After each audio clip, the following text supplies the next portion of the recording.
Hi, I'm Paul Wraith, Chief Designer for Bronco and Bronco Sport.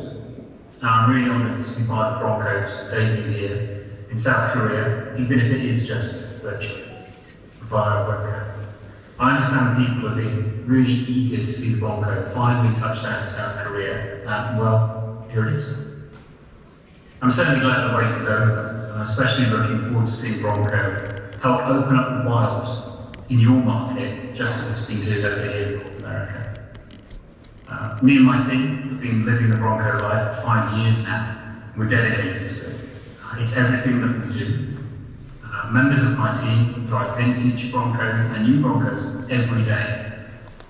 I could talk for hours and hours about Bronco, its heritage, its philosophy, and what has made it the icon that it is today. But in the interest of time, I'll just stress that Broncos aren't just cool trucks to look at. They look like they do because they're built before. The overhangs are short, the contact areas are robust, the off-road capability is really high, the visibility out is brilliant, and because our modularity concept allows customers to make any Bronco their Bronco, and they can do so really easily. Our human-centered design methodology means we design our trucks to provide standout functionality to the specific groups who want one, and it will be appreciated by our owners. But more than anything, the essence of a Bronco is rich, human, enduring stories of adventure, togetherness, and shared experiences.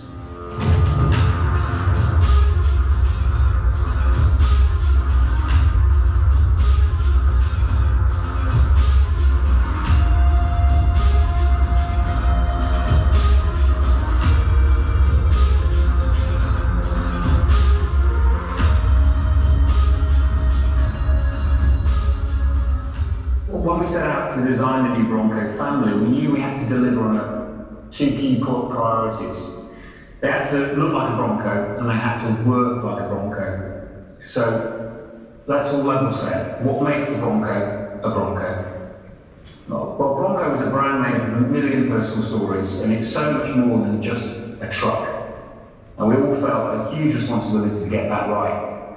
And we needed to define a single vision, and we did that in two different ways. With defining the graphics and the architecture and defining the key imagery. So let's look at the face.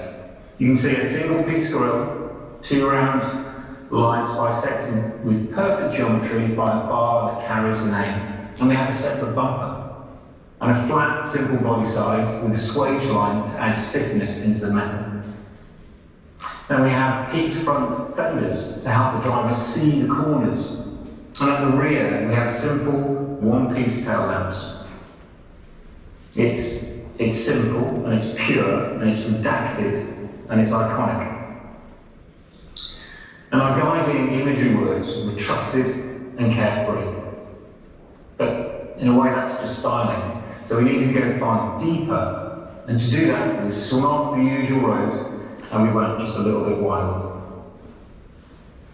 Now, Ford has an awesome product development process, but we just couldn't squeeze enough Bronco into it. So we needed to stretch that process to fit our ambition. So we developed a new human-centered methodology as we developed the truck. We broke boundaries, and I often say to my team, guys, I know it's not the normal approach, but we haven't done anything weird in ages. Let's see where this takes us. And we learned from those sorts of adventures. We made low-fidelity models out of simple materials, packing material, which actually drove our shops crazy. And here's a little taste of what the design process was really like.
the centre of our thinking, and we skipped a whole bunch of typical studio processes. What we did was we doodled like movie producers. We storyboarded.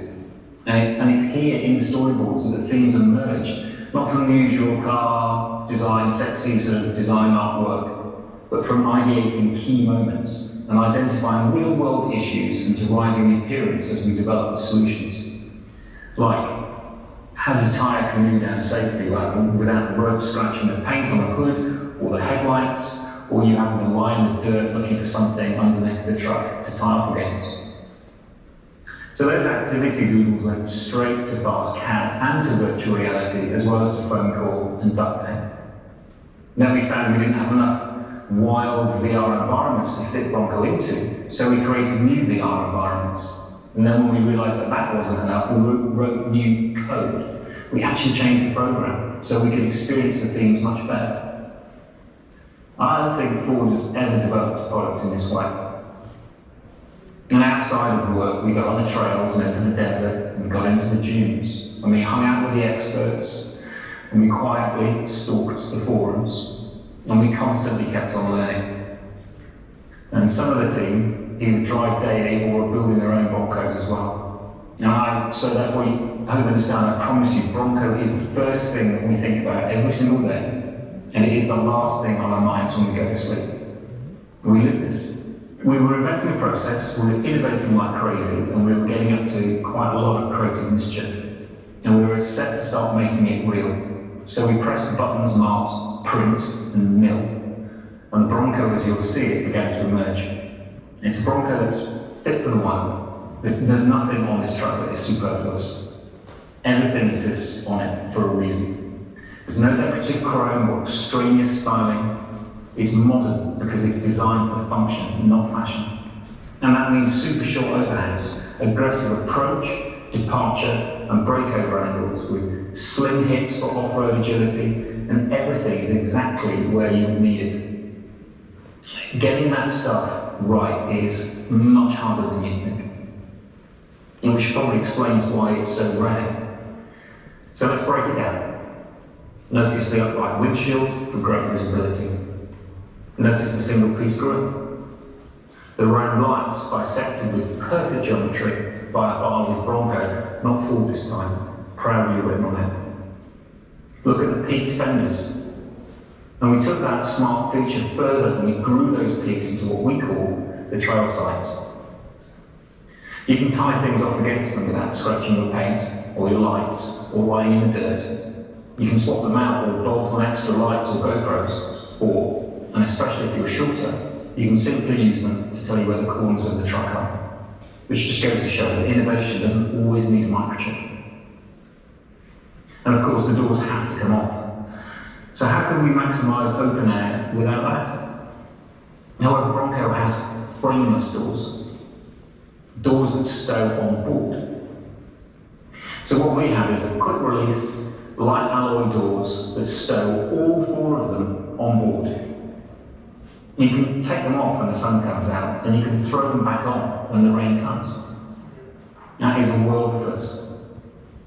And the mirrors stay on the body too, which saves weight and saves space, and keeps our occupants and everyone around them safe. And to protect them, they're in bags that also help lift them on and off. This is pure human-centered innovation. And it's difficult to achieve in so many ways. But when you put the customer at the centre of your thinking and you're hell-bent on doing everything to make things better for them, it's well worth it. And each composite part is smaller than normal to make handling easier, lighter, and to make storage less of an issue. And just look at the view. There's no crossbar and beeper, and that means that the rear passengers will get an awesome view up. It is, by far and away, the best seat in the house. Now how about those pure, simple lines and the slim hip stance? So needless to say, Bronco is complex and innovative, and it's actually very ambitious. And that carries right through to the interior. We kept a first generation instrument panel in the studio for inspiration, but it actually turned out to be really useful. And so visually we took the simple full width contrasting colour panel, but when it came to the top roll, we discovered the most extraordinary coincidence. While the original top roll overhung the main instrument panel with a cutaway for the steering wheel hand clearance. But 50 years later, we needed that top roll to shade the big screens, and yet we still needed the hand clearance, and also the airbag needed that top roll for its optimized deployment. So we ended up with a very similar outcome, but for totally different and modern reasons. And when you're flying over the trails like we have, how do you hold yourself in place? Well, we took our bruised heads back home and we spent a lot of time coming up with a better solution.